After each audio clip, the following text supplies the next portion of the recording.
Well, yeah, it's so great to have you here, Kelvin. Right, thank you. Really pleasured. I guess just for our viewers, I wanted to introduce myself first. So I'm Spencer Nafekh. I'm a Canadian reporter with Asian Movie Pulse, and I deal mostly with reviewing Asian cinema.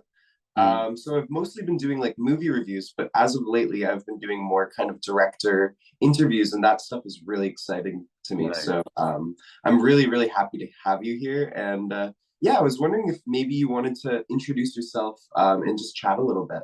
Oh yeah, of course, of course.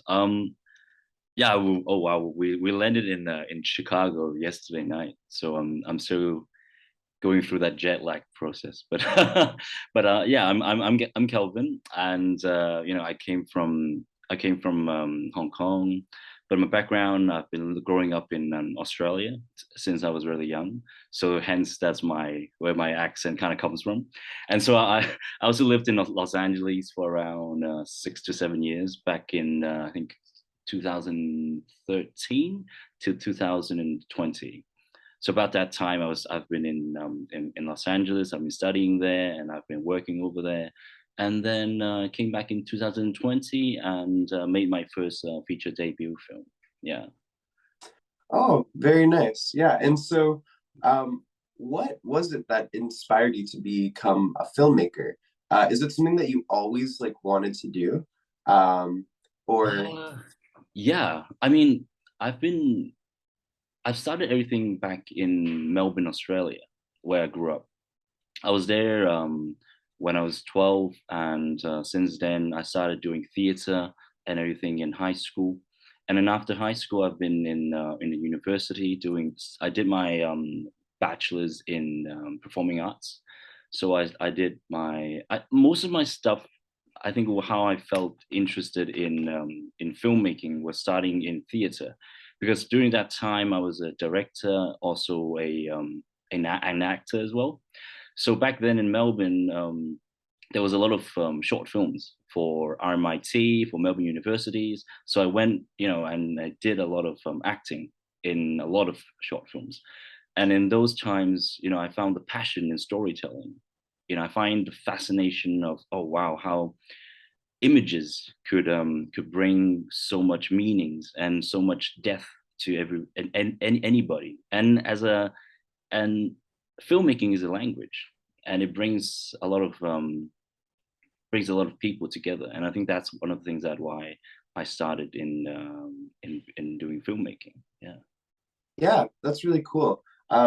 We'll get back a little bit to kind of your travels and the way that those have informed your work, but just because you kind of touched on visual storytelling, so I Right. kind of wanted to get into that area a little bit because that was kind of one of my first questions with Deliverance.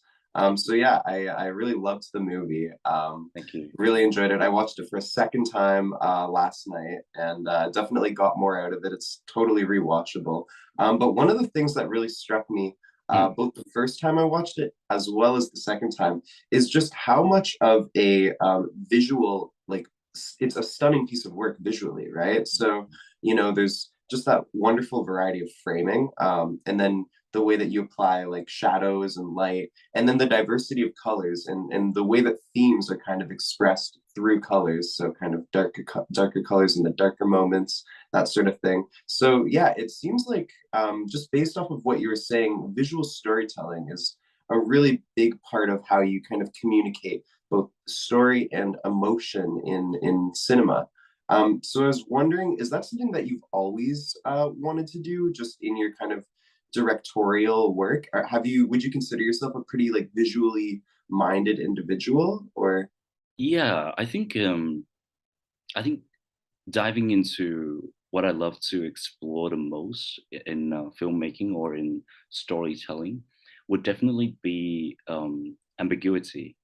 The ambiguity of humanity, of how, the ambiguity in love, ambiguity in different relationships, ambiguity in different situations. And my visuals and the way that I try to portray different kind of things is I want to send out the mood and the right sort of because I think empty space is something that I really love to explore. I love to create a space where was maybe word or a sentence. It doesn't have to be there, but with empty space, people could feel a lot of mood, could feel a lot of emotions, and through my visuals, yeah, I love creating uh, contrasts. Yes, I love using single light source. I love creating shadows because these are the realism of everything. I don't think that we in images or in cinematography we have to see exactly everything because audience will pick it up on those on themselves. So then in and when we talk about films, we're trying to put in a whole sequence together, and uh, and through the sequence that I put together, they're usually with dialogue scenes and with moody scenes because these things coherence together and they bring out different kind of meanings. Yeah. Yeah, totally.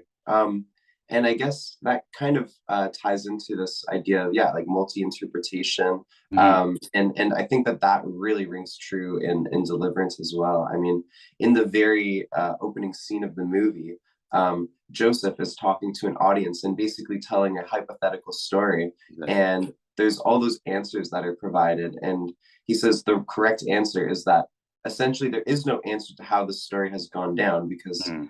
it's all just dependent on, you know, multiple different narratives and multiple different interpretations of the way that events pass. Yeah. So personally, I kind of took that as the a big part of the meaning of Deliverance by the ending. I felt as though it was the kind of movie that you could go into viewing it with five different friends, and then you kind of come back out, and everyone has a different interpretation of exactly what went down, and everyone kind of feels differently. And I guess that really also goes with what you were saying about the way that colors convey mood and all that sort of stuff. Yes, exactly. I think different colors brings back different memories and brings back different emotions to different people, and especially individuals that we were talking about in Deliverance, different colors and different kind of mood and tone. It brings viewers a different kind of sense, and in the end of the film, it really depends on your own experience and the way how you interpret the world as it is will bring some will be the some will be something that you take out from it and leave with it, and that goes back again to ambiguity. When Joseph, in the beginning, when he talks about everything could have a different results, things is it it all depends on different people, and that's the ambiguity we're trying to explore in the whole film. It's the relationships between the family, the is it that important um, of the truth of the how the mother died? Like, is this really that important? Like, is it so important to a point where language became a non-existent thing? Like, you find inside the film, like the protagonist, all she needed to do is actually sit down and have a chat with her family members, and but that's the only thing that she's always denied to, like from her brothers, from the outside world. None of them gave her, or she never gave none of them a chance to speak out, and they are doing all that because they create those barriers by themselves. And here's where the ambiguity kind of builds up from. Yeah. Yeah, definitely. Um, what was I going to say on that? I uh, I definitely see kind of the ambiguity taking place there, and that idea of, as there is that kind of communication at the beginning, but as the layers get peeled back by the ending, all communication is lost, and it starts to get very surreal and kind of weird in all the best ways. I Mm. think that yeah, it's like you said, like all that Nicole, the female protagonist, had to do was just have a conversation with her family. But it gets to a certain point where, you know, these emotions become so complex that there really is no ultimatum. But yeah, you know, on top of just having these different kind of pacings, different visual cues, there's also many different atmospheres in this movie as well. Mm. So, you know, at a lot of times I felt like it was kind of a calm reflection on life and death. And other times though, I felt like, and you know, especially during Nicole's more delirious states and her hallucinations, it felt more like a thriller, and I even got some horror vibes. I was feeling pretty scared at certain Oh, points. wow. Okay. Yeah, so I guess like I wanted to hear your thoughts on this idea of like mixing different film genres. I felt Mm. like you did a really good job of that in Deliverance. It never really felt like uh, it was one thing bleeding into another, and it wasn't very chaotic. You did it very seamlessly, but I imagine that as a director, that's a pretty big risk to take. Oh, So yeah, how do you go about this when you're creating film? well, yes, it was a very tough and I mean, me and my brother, both wrote the script together, and it was a very tough process because we tried to mix in thriller with with a sense of drama, but then you want to put in the theme of family within and the love within the family, and then we thought to ourselves like, oh, shouldn't we just go back to the like we started off from the very basic was we wanted to explore um love in a family and how it could be defined differently with different people.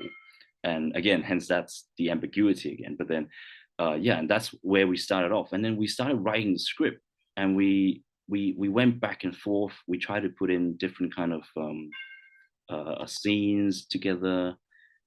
In the end, it was a very interesting family drama movie. And then we talked to men's self and we're saying, hey, could we build up something from that, like something more from that? So we placed it in the thriller genre inside because we wanted to bring in something a bit different. And it was challenging, definitely, because trying to blend in thriller with what we're trying to do with about talking about love itself, we have to be so subtle and we have to be so careful throughout the whole beginning till midpoint of the film. And then from the midpoint, how we're going to lay out everything again, and then getting to audience to get to the end, and then we're like, oh, okay, so everything isn't that suspenseful. Everything isn't about suspenseful. Everything isn't about thrilling. It's more about love in a sense. And that's yeah, that was pretty challenging indeed. Yeah.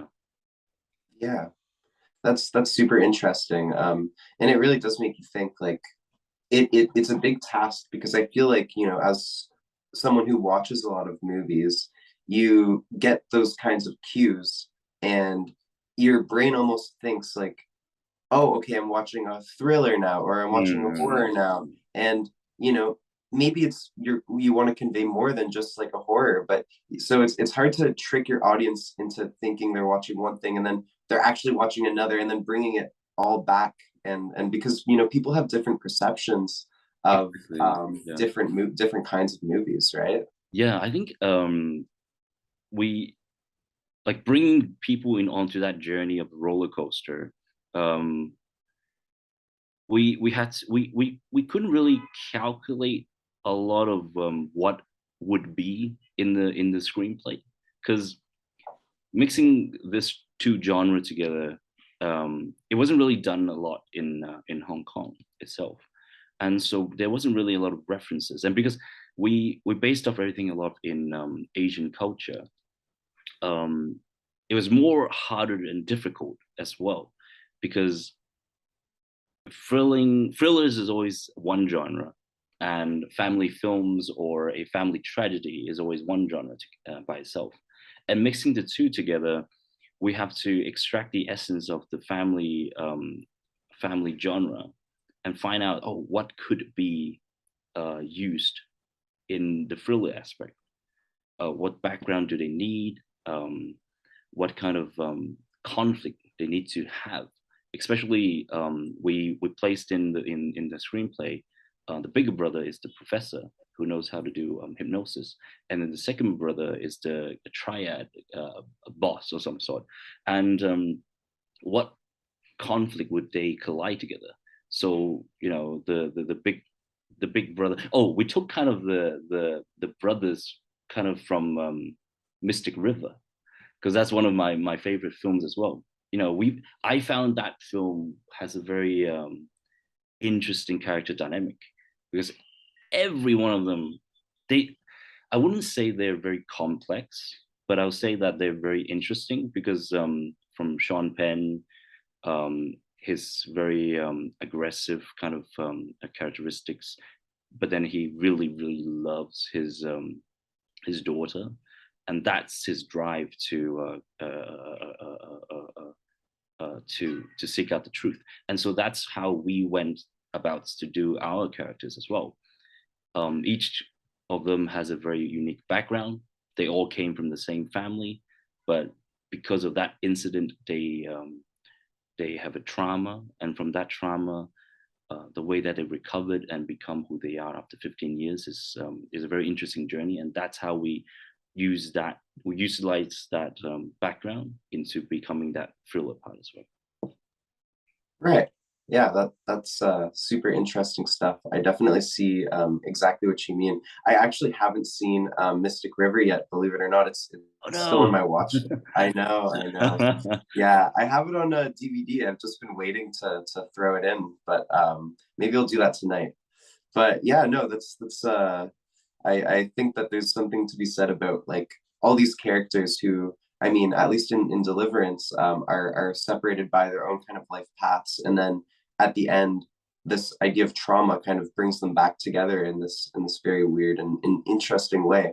Um, and just talking about Mystic River and that movie and kind of that influence as well.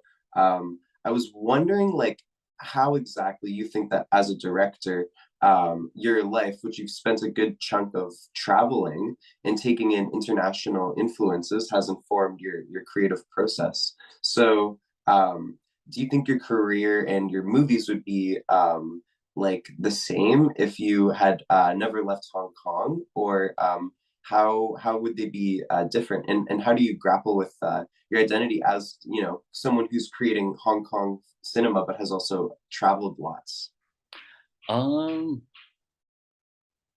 I think I think having a background back in Australia and LA, because I think what I really appreciated was I had the chance to meet a lot of people from different countries.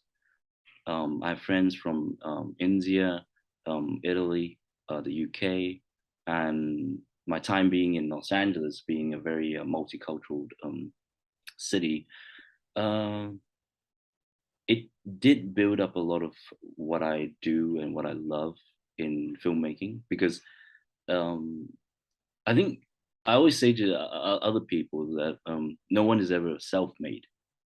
We're all made because we're all together as a whole. We all made each other. We all carved each other out, and that's how I think my background played out in the movies that I make.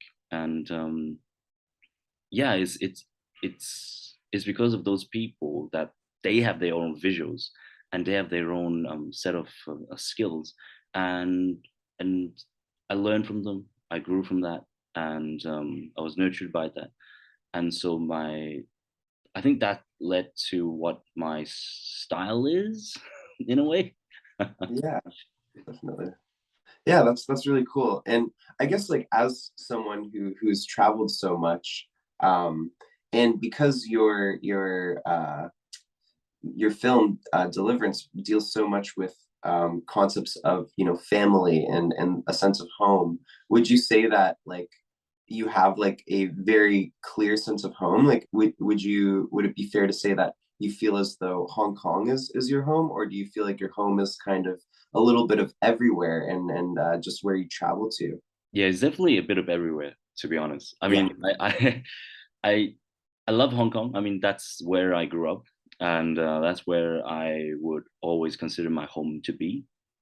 yeah. Um, but then I would also consider Australia as my home because I grew up there since I was 12, and I was in a boarding school there, and my parents had been there for quite some time as well, and then Los Angeles is where I started to learn and refine what I do know in filmmaking. And even now, I'm still growing to growing a lot and need to learn a lot to become a director. And I think I definitely call my home in Hong Kong, Australia, and Los Angeles even. Yeah, because this these three cities that brought me a lot of comfort and a sense of home for sure. Yeah, and I think making Deliverance was also because me and my brother we grew up in a very happy family. We our family. I don't think there was a time that I recall our families had ever been in conflict. Like our family has been very loving, and everybody's been very great in every single aspect. And so that led me to me and Kyle to explore the sense of love in family because we think that everybody has a sense of expressing love, and even in the Chinese title of our film, we have crime as one of the characters inside the Chinese title, and then Mm, what we wanted to say is there's always crime or there's okay we wouldn't define it as crime. There's always something isn't right in a family. There's always something, and is it for the good for the bad? We do not know. But then in that progress, as long as love is there, um, it will eventually work out. It's just like Deliverance as well. We gave an ending that is opened. You know, we never told the audience what happened to Nicole, what happened to Joseph. The ending scene where it was set in a courtroom. Is just that. It's just a place. It doesn't really define. Oh, is he going? Is any of them gonna go to jail? Is any people that was involved in this incident who had to go to jail or take any consequences? Um, yeah, yeah. We try to let audience define love by themselves as well because we all have a different background from love. Yeah. yeah, definitely. And that totally goes on to what you were saying earlier about this idea of ambiguity. I mean, um, audiences are going to leave the theater and draw their own conclusions, which is really exciting. I think that's one of the best parts about cinema or really any kind of art is how different people interpret it differently. Exactly. Um, Yeah. yeah, so now that Deliverance is done, do you have anything exciting up and coming, or are you taking a little break now that you've got this movie under your belt? Well, Yeah, what? no, I've actually had the pleasure and honor to directed my second feature.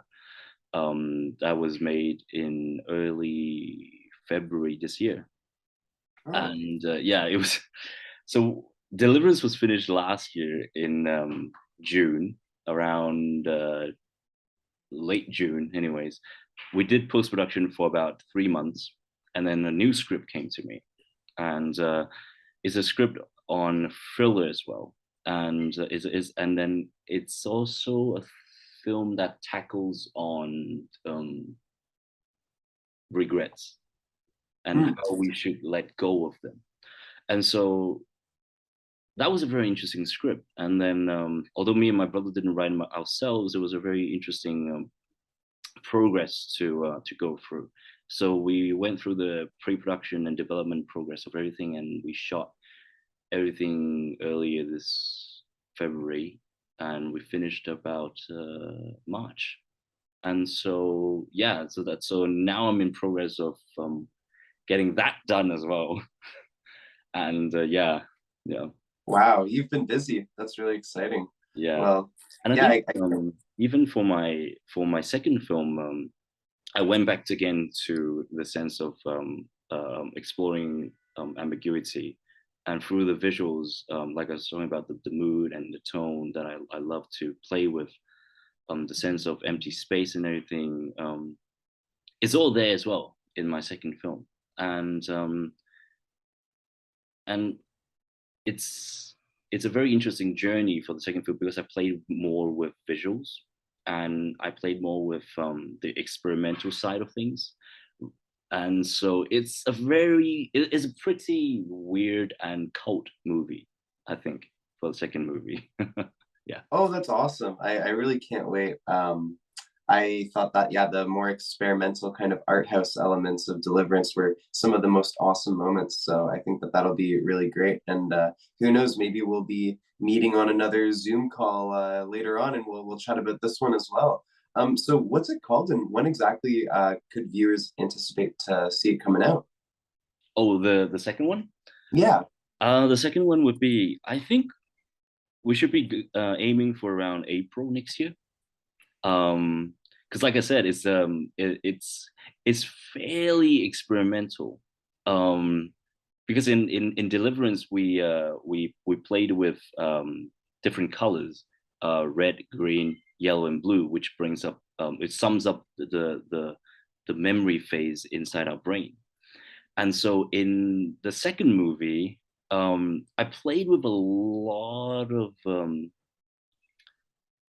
oh wow, I played with a lot of um, weird subconscious space, and yeah, and that's something that was really interesting. And yeah, so it's gonna be there around April 2023.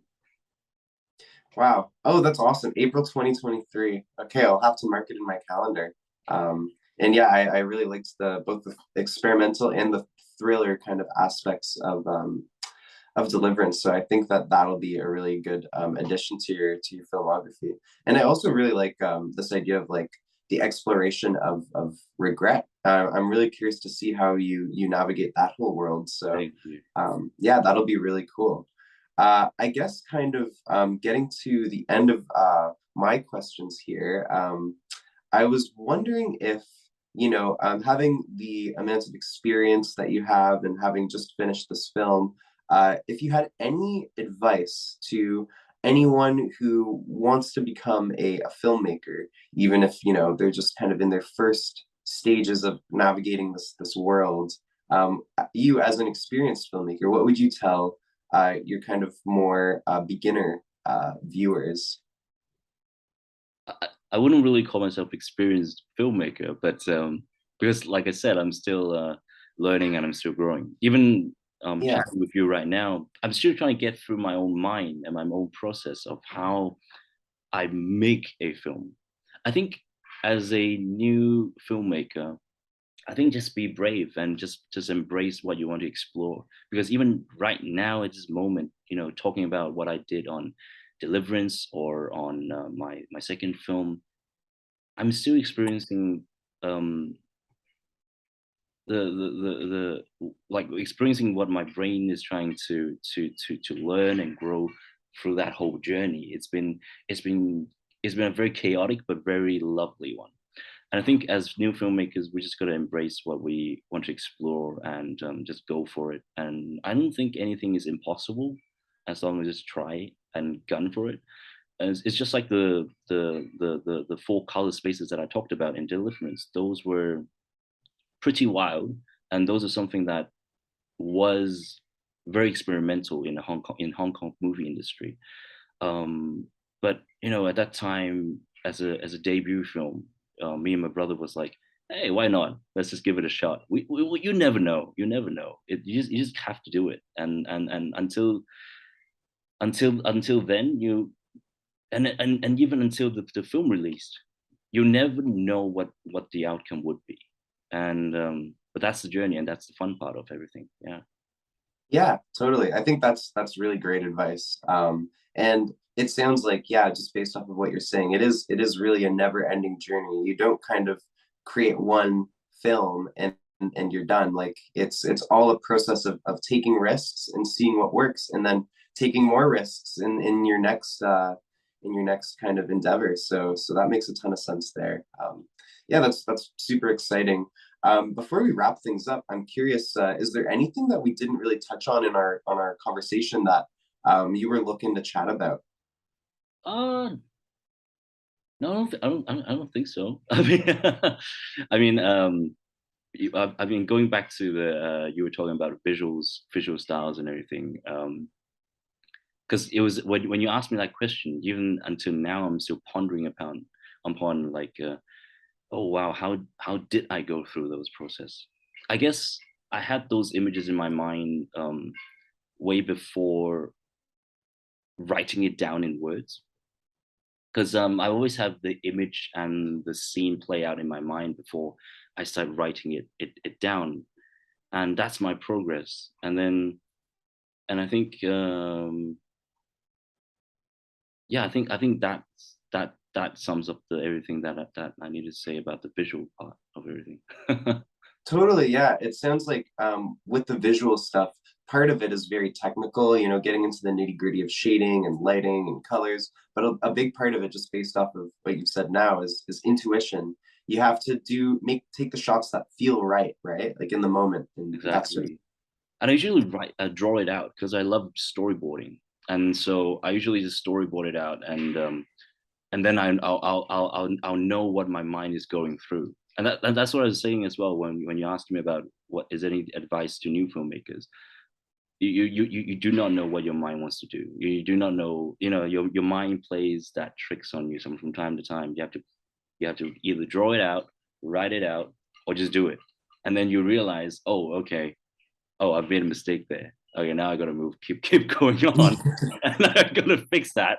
Or yeah, it's and then sometimes, okay, you do know what your mind wants, and then you got to go through the process of, okay, should I act it out, and and then if in the end you decide not to, when should you do it? Save up that creative process and leave it on your next project. Yeah, exactly. Take risks because you never know where your mind is going to take you Yeah, unless you do, right? exactly. Yeah.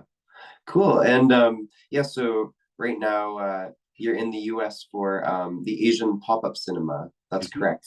Yes. Yeah, and so Deliverance will be screening tomorrow, right? Yeah. That's really fun.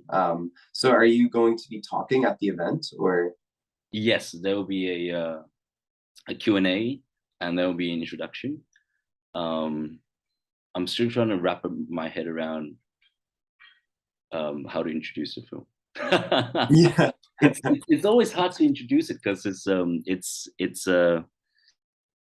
I could talk about it for hours, talk about it for quite some time, but find the right words, find the right thing to do. Because I always, oh, this is something that I really love to share is people always ask me why, like why Deliverance, why this film, why that, why this, and I never liked to explain too much on the why side because I think it's for the audience to explore, and the answer is is yours. The answer is something that you keep in. Yeah, so I'm still pondering about how I'm going to introduce it tomorrow. Hey, this is my feature debut film. Yeah, exactly. Yeah. No, it's sounds like a big challenge. It's definitely a kind of film that it's hard to wrap up in kind of a neat bow when you're introducing it. But then again, it'll be really cool. Like we were talking about earlier, when everyone kind of leaves the movie and you get to chat with people about it, and I'm sure everyone's going to have a different interpretation of it. So that's really cool. Yeah, yeah, Yeah. definitely. Awesome. Well, I think we're basically good to go. So thank you so much, Kelvin. This Thank was you a so really much. awesome Thank you. conversation, and I'm really excited for you. I hope the event tomorrow goes super well, and Yeah. I'm looking forward to your next film. Thank you so much. Thank you. Yeah, Great talk. awesome. Have a great one. Thank Take you. care. You too. Thank you. Okay. Bye. Bye.